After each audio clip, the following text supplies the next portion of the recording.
अब मैं आगे बढ़ रहा हूं, अगली डेफिनेशन पर हम आ रहे हैं। हेडिंग दीजिएगा extensive and intensive properties. Extensive and intensive properties. Extensive properties are those properties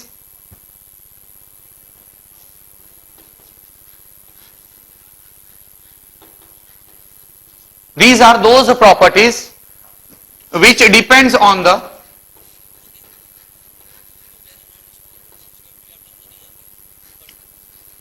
mass of system.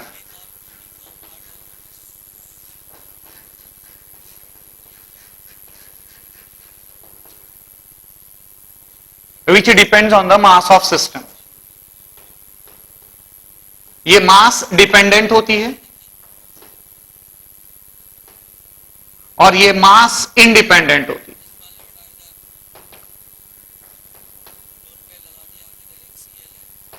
Intensive properties are independent of mass of system.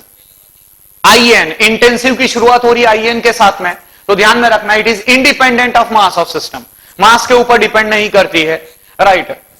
Extensive properties are those properties which depends on the extensive properties are those properties which depends on the mass of system, जो mass of system के ऊपर depend करेगी।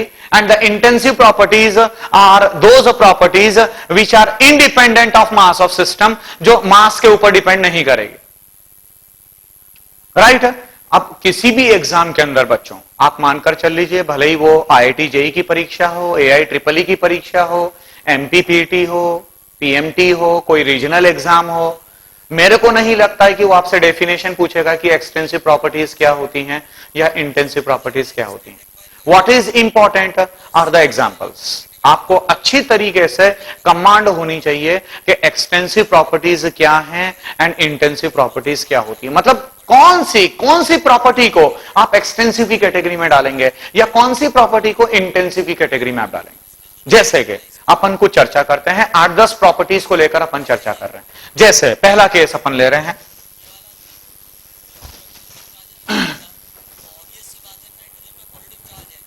Let it be the case of, सबसे पहला है density.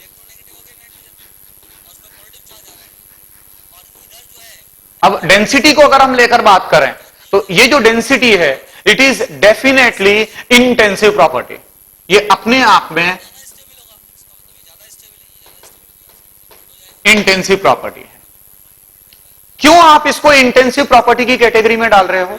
Intensive property की category में आप डेंसिटी को इसलिए डाल रहे हो, क्यों? क्योंकि जो डेंसिटी है वो कोई सिस्टम है, उसके मास पर डिपेंड नहीं कर रही है। मिस इंटरप्रेट मत करिएगा, हम जानते हैं, मैं बहुत अच्छी तरीके से जानता हूं कि density is equal to mass upon volume होता है। बच्चा अक्सर ये मानता है कि डेंसिटी, क्योंकि मास के density is equal to mass upon volume, बच्चा ये बोलता है कि density is extensive property. It is not extensive property.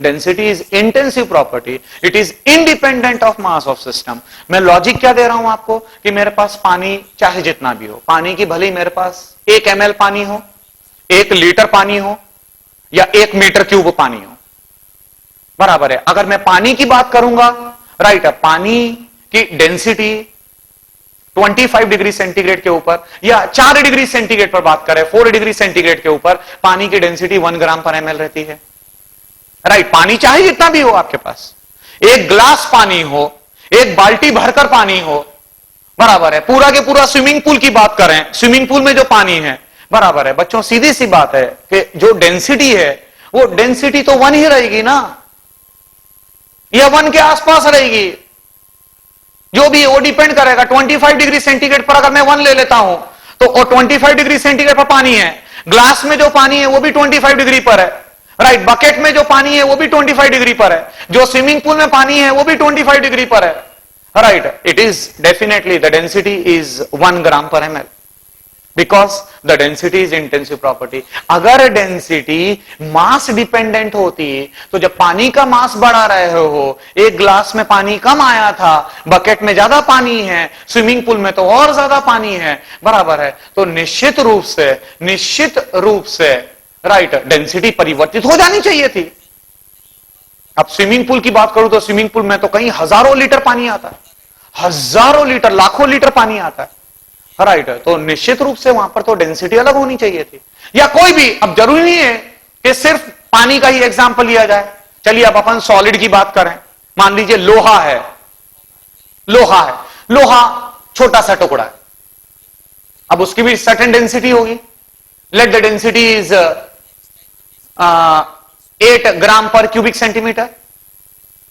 Right, 8 में ले रहा हूं, कुछ भी ले लो आप, अपने मन से कुछ भी ले लीजिए। अब लोहा इतना सा है, या लोहे का इतना बड़ा टुकड़ा है, राइट, या चाहे जितना भी लोहा हो, राइट। लोहे की अगर मैं बात करूंगा तो उसकी डेंसिटी जो है उतनी रहेगी।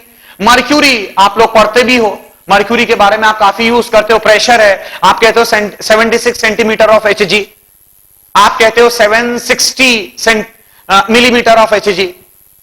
तो मर्क्यूरी की डेंसिटी होती है 13.6 ग्राम पर क्यूबिक सेंटीमीटर, 13.6 ग्राम पर क्यूबिक सेंटीमीटर, ये मर्क्यूरी की डेंसिटी होती है। अब मर्क्यूरी चाहे जितना भी हो, right, it will remain same.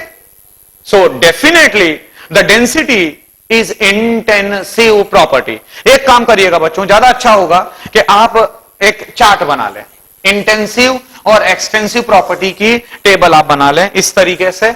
यहां पर आप लिख लें इंटेंसिव, जिसकी वजह से फॉस्फोरस और सल्फर कंटेनिंग कंपाउंड्स में इन्वर्जन का प्रोसेस आपको एटलीस्ट, इंटेंसिव, और इस तरफ आप ले लें इसलिए फॉस्फोरस और सल्फर कंटेनिंग कंपाउंड में आप 2 रुपए को पोजीशन देते हुए एक्सटेंसिव प्रॉपर्टी। राइट, इसमें सबसे पहला केस अभी अपन ने डिस्कस किया है वो डेंसिटी, यहां पर मैंने लिख दिया, density is intensive property. Right, दूसरा अपन ले रहे हैं टेम्परेचर।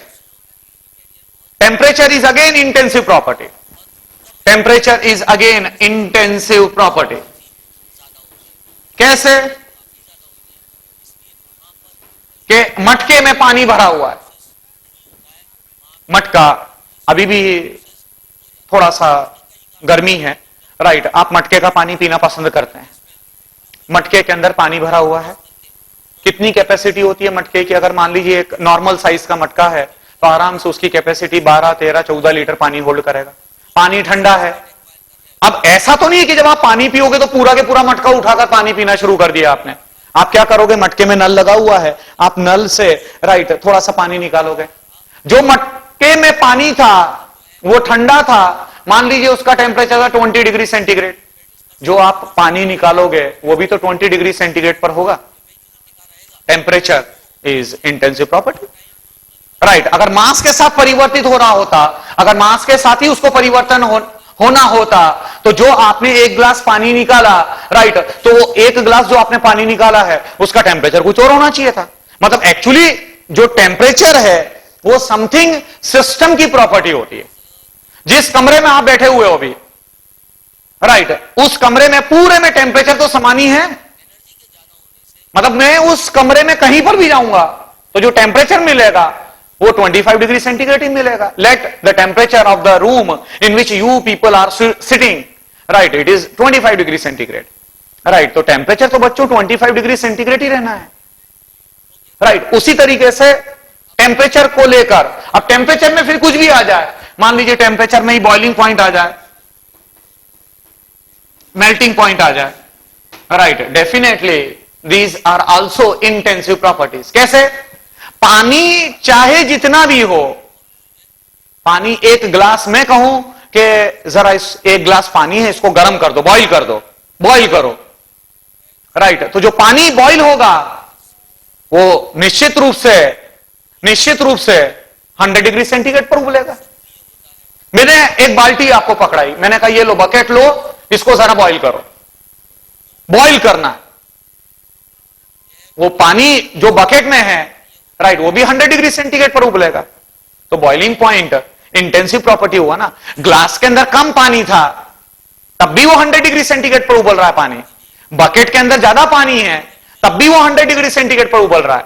इट मींस कोई भी, पानी की बात नहीं कर रहा हूं मैं बच्चों, कोई भी लिक्विड है, इथाइल अल्कोहल है, इथाइल अल्कोहल तकरीबन 71, 72 डिग्री सेंटीग्रेड पर उबलता है, right, it is definitely definitely boiling point कोई भी हो, कोई भी लिक्विड का बॉइलिंग पॉइंट हो, it is intensive property. Melting point, it is also intensive. Melting point क्या है? ये भी एक टेम्परेचर है ना बच्चों। बॉइलिंग पॉइंट क्या है? ये भी एक टेम्परेचर है। It is that temperature, boiling point, it is that temperature at which the liquid boils. Melting point, it is that temperature at which a solid melts. तो अगर मेरे पास आइस, छोटा सा आइस क्यूब है, राइट, तो वो जो छोटा सा आइस क्यूब है 0 डिग्री सेंटीग्रेड पर पिघलेगा वो। या इतना आइस है, इतना बड़ा रेक्टेंगुलर शेप में, राइट, मतलब क्यूबॉइड फॉर्म में आइस है, राइट, वो भी 0 डिग्री सेंटीग्रेड पर पिघलेगा। समझ रहे हो आप मेरी बात को? Temperature is intensive property, right. अगला केस मोलैरिटी। मोलैरिटी मैंने ही आपको पढ़ाया है, मोलैरिटी, मोलैलिटी, राइट। जरा डेफिनेशन को रिकॉल करिएगा। मोलैरिटी है, मोलैरिटी, मोलैलिटी, और ब्रैकेट में ज्यादा अच्छा होगा any concentration term, any concentration term, कोई भी कॉन्सेंट्रेशन टर्म हो, राइट, वो अपने आप में इंटेंसिव प्रॉपर्टी होगी। That will be intensive property. आप बोलेंगे कि सर ऐसा कैसे? ये छोटा सा मैं एक एग्जांपल आपको दे रहा हूं, देखिएगा कि मोलैरिटी, आप बोलेंगे कि सर मोलैरिटी तो मोल के ऊपर डिपेंड करती है। तो मोलैरिटी जब मोल के ऊपर डिपेंड करती है, राइट, मोल अपने आप में मास को रिप्रेजेंट करता है, right. Molarity is actually the number of moles per unit volume, right, या कोई भी कंसंट्रेशन टर्म, राइट, वो अपने आप में इंटेंसिव प्रॉपर्टी होती है। कैसे? मैं अपनी बात को समझा रहा हूं। आप कोई एक्सपेरिमेंट परफॉर्म करना चाहते हैं, और मान लीजिए कि जो एक्सपेरिमेंट आप परफॉर्म करना चाहते हैं उसमें आपको कंसंट्रेटेड H2SO4 की रिक्वायरमेंट है, राइट। आप अच्छी तरीके से जानते हैं बच्चों कि कई एक्सपेरिमेंट्स ऐसे होते हैं जहां पर कि आप कॉन्सेंट्रेटेड H2SO4 का इस्तेमाल करते हैं। रेडिकल टेस्ट आप करते हो, राइट, आप क्वालिटेटिव एनालिसिस परफॉर्म करते हो, राइट। उसमें जो एनायनिक रेडिकल्स होते हैं, वो एनायनिक रेडिकल्स का जो टेस्ट होता है वो कॉन्सेंट्रेटेड H2SO4 लेकर परफॉर्म किया जाता है। आप भी टेस्ट परफॉर्म करना चाहते हो, राइट, और आपने देखा कि कॉन्सेंट्रेटेड H2SO4, मान लीजिए आप लेबोरेटरी में हैं, एप्रन पहना हुआ है, आप लेबोरेटरी के अंदर हैं, राइट, आप जैसे ही बॉटल लेने गए कॉन्सेंट्रेटेड H2SO4 की, आपने देखा कि कॉन्सेंट्रेटेड H2SO4 नहीं है। मान लीजिए कि ये जो कॉन्सेंट्रेटेड H2SO4 है, इसका कॉन्सेंट्रेशन मैं ले रहा हूं, लेट इट बी 2 मोल पर लीटर, 2 मोल पर लीटर। अब आपने क्या देखा कि वो है ही नहीं, खत्म हो गया है। आप लेबोरेटरी में हैं, आप लैब असिस्टेंट के पास जाते हैं और बोलते हैं कि सर ये बॉटल लीजिए और मुझे कॉन्सेंट्रेटेड H2SO4 दे दीजिए, हैविंग द कॉन्सेंट्रेशन ऑफ 2 मोल पर लीटर। वो क्या करते हैं, वो स्टोरेज रूम में जाता है, और स्टोरेज रूम में बड़े बड़े जार्स पड़े रहते हैं कांच के, राइट, वो बड़े बड़े जार्स में 20 लीटर 15 लीटर कॉन्सेंट्रेटेड H2SO4 होगा, हैविंग द कॉन्सेंट्रेशन ऑफ 2 मोल पर लीटर। वो बॉटल पकड़ेगा, छोटी बॉटल जो आपने दी है लैब असिस्टेंट को, राइट, वो बड़े जार में से उस बॉटल में ट्रांसफर करेगा, राइट। तो कॉन्सेंट्रेशन में कहां परिवर्तन आ रहा? There is no any change in the concentration. अब इतनी बड़ी बॉटल है, जार है, बराबर है, और वो छोटी सी बॉटल आपकी है, राइट। तो जब ट्रांसफर करा, तो जब ट्रांसफर किया, राइट, तो कॉन्सेंट्रेशन चेंज हो जाना चाहिए। अगर ये मास डिपेंडेंट होता, तो अगर ये मास डिपेंडेंट होता, राइट, तो कॉन्सेंट्रेशन में परिवर्तन आ जाना चाहिए था। 2 लीटर अमूल दूध आपने घर में लिया, अब आप चाय बनाना चाहते हैं अपने लिए। अब चाय बनाने के लिए 1 कप चाय आप अपने लिए बनाना चाहते हैं, तो अब 1 कप चाय बनाओगे तो ऑब्वियस सी बात है बच्चों, पूरा 2 लीटर दूध तो नहीं लोगे आप। 1 कप चाय बनाने के लिए 50 ml दूध भी काफी है। तो अब आप क्या करोगे कि वो 2 लीटर से आपने आधा कप दूध लिया, वो अमूल का। तो जब आप दूध लोगे तो जो दूध की क्वालिटी है, जो दूध का कॉन्सेंट्रेशन है, उसमें थोड़ी परिवर्तन आएगा। Any concentration term is intensive property. कहां परिवर्तन आया? दूध की क्वालिटी में बच्चों थोड़ी परिवर्तन आया। हाँ, यह बात जरूर है कि पानी बनाने, चाय बनाने के लिए अब आप उस दूध के अंदर पानी भी मिलाओगे। अब जैसे ही आप पानी मिलाओगे, राइट, अब कॉन्सेंट्रेशन चेंज हो जाएगा। चीजें बच्चों होता क्या है कि हम लोग प्रॉपरली एनालिसिस नहीं करते हैं, और यही वजह है कि बच्चों आप चेक करना, सब गलत जवाब देते हैं। डेंसिटी को हर कोई बोलता है it is extensive property, temperature को बोला जाता है it is extensive property, right, and the concentration terms को बोला जाता है it is extensive properties. It is all wrong, right. जितनी भी कॉन्सेंट्रेशन टर्म्स होती हैं, राइट, वो सारी के सारी इंटेंसिव प्रॉपर्टीज होती हैं। क्वालिटी रिप्रेजेंट करती है। Any concentration term in the world, it represents the intense, it represents quality, and the quality is independent as such, मास के ऊपर थोड़ी डिपेंड करेगी। इट इज इंटेंसिव प्रॉपर्टी, वो अपने आप में इंटेंसिव प्रॉपर्टी हो जाएगी, राइट। और केसेस अपन ले रहे हैं, राइट, मतलब ये चीज एकदम क्लियर हो गई होगी कि क्या है मोलरिटी, किस तरीके से इंटेंसिव प्रॉपर्टी है। उसी तरीके से प्रेशर की अगर मैं बात करूं,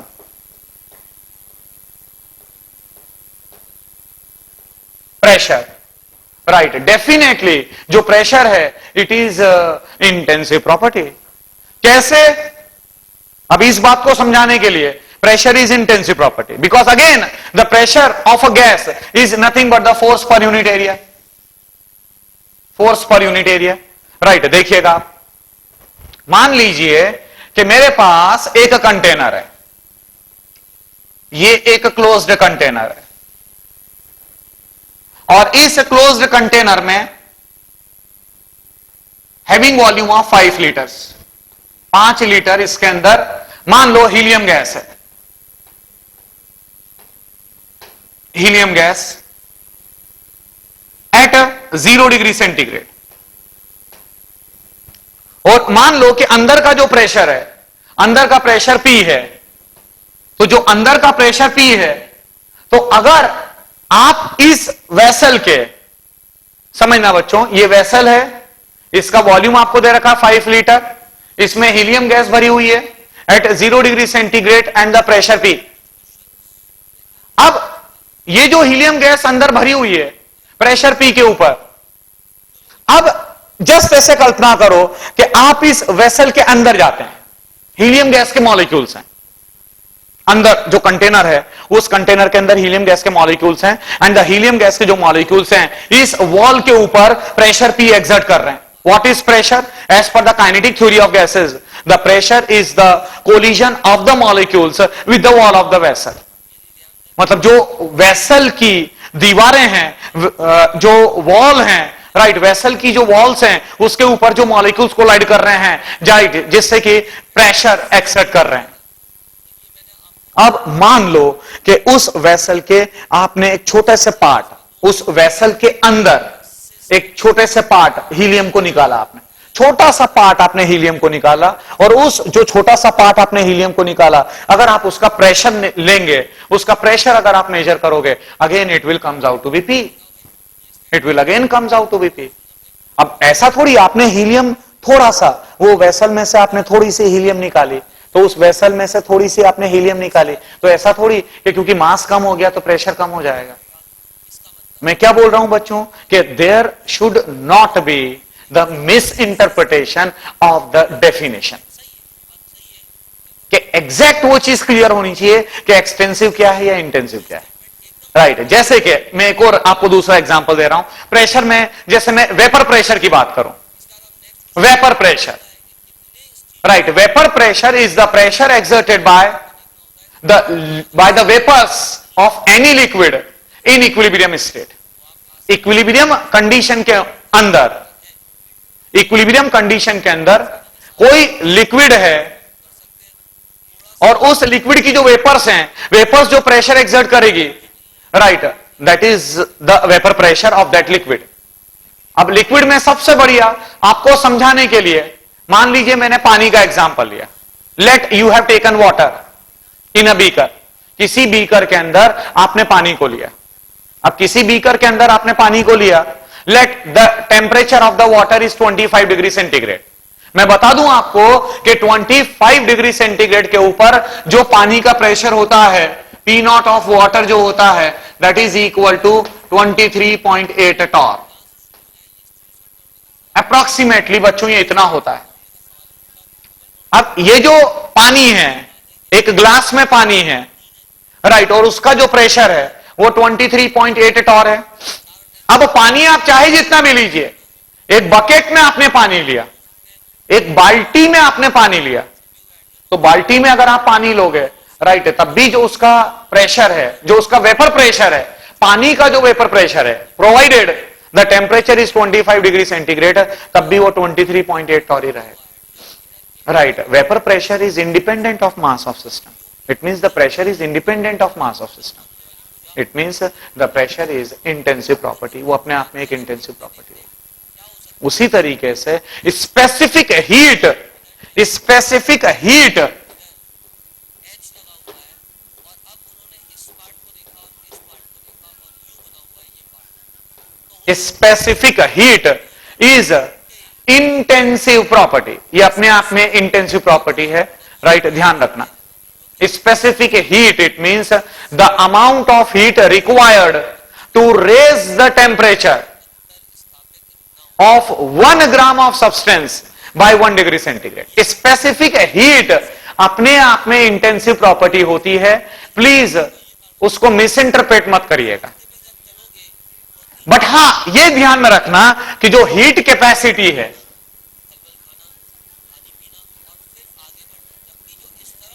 heat capacity it is extensive property. जो हीट कैपेसिटी है वो अपने आप में एक्सटेंसिव प्रॉपर्टी है। कैसे? कि अगर मैंने आपको एक गिलास पानी दिया और मैंने कहा कि इसको जरा उबालो, तो आपको पानी को उबालने में कुछ हीट आपको देनी पड़ेगी। अब मैंने कहा कि लो जरा ये एक बकेट है और इस बकेट को गर्म करो, बॉईल करो, आपको बकेट को गर्म करने में ज्यादा हीट देनी पड़ेगी, बराबर है। तो heat capacity is definitely extensive property. जितना ज्यादा पानी होगा उस पानी को उबालने में उतनी ज्यादा आपको एनर्जी देनी पड़ेगी। Right, so the heat capacity is mass dependent, that's why you से इट इज एक्सटेंसिव प्रॉपर्टी। ये अपने आप में एक्सटेंसिव प्रॉपर्टी मानी जाती है। But the specific heat is intensive property. Please इस बात को ध्यान में रखिएगा। राइट, सिमिलरली एक्सटेंसिव प्रॉपर्टी की अगर हम बात करें, it is the change in internal energy, delta U, change in internal energy।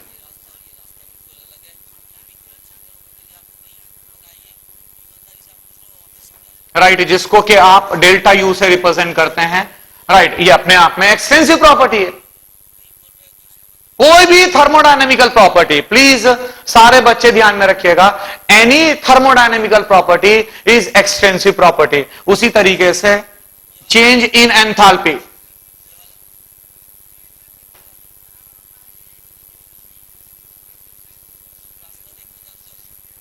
change in enthalpy, that is the delta H of the system, it is also extensive property। आप बोलेंगे sir example दीजिए।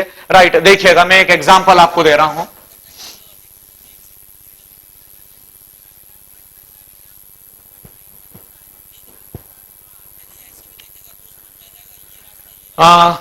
Simple example है, H2 gaseous plus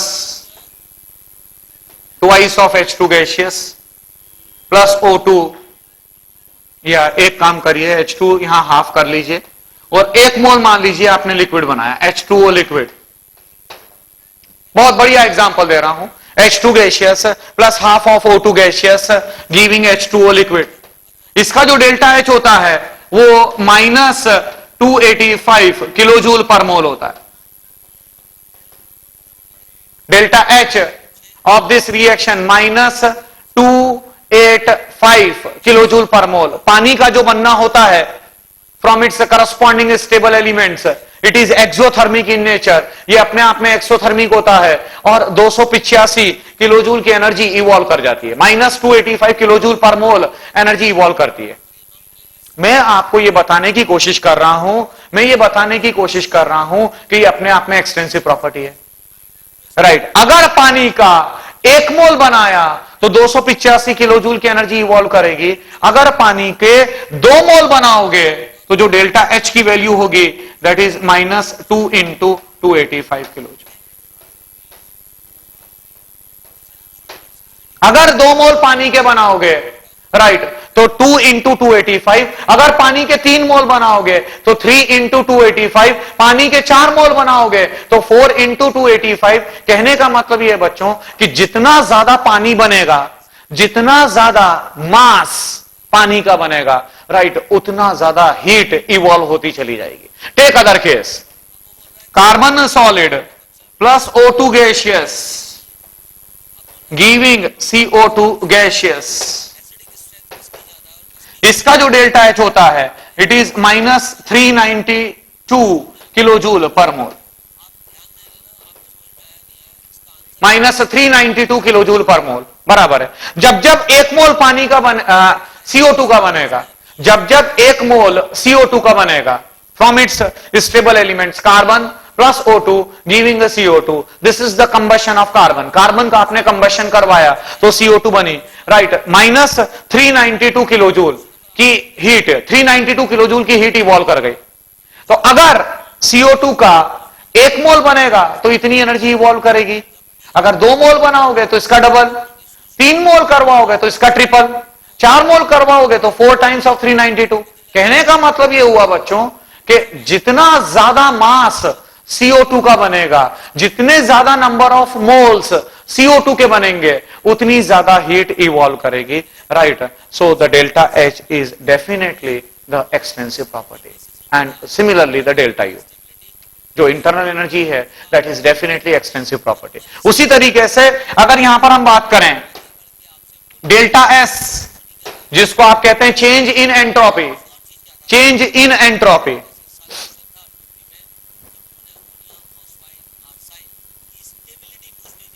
change in entropy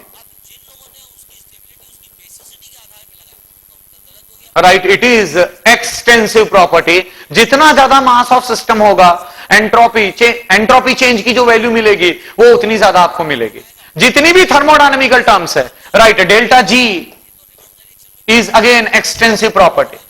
delta G जिसको आप कहते हैं change in the gives free energy, gives free energy change, delta G it is extensive property.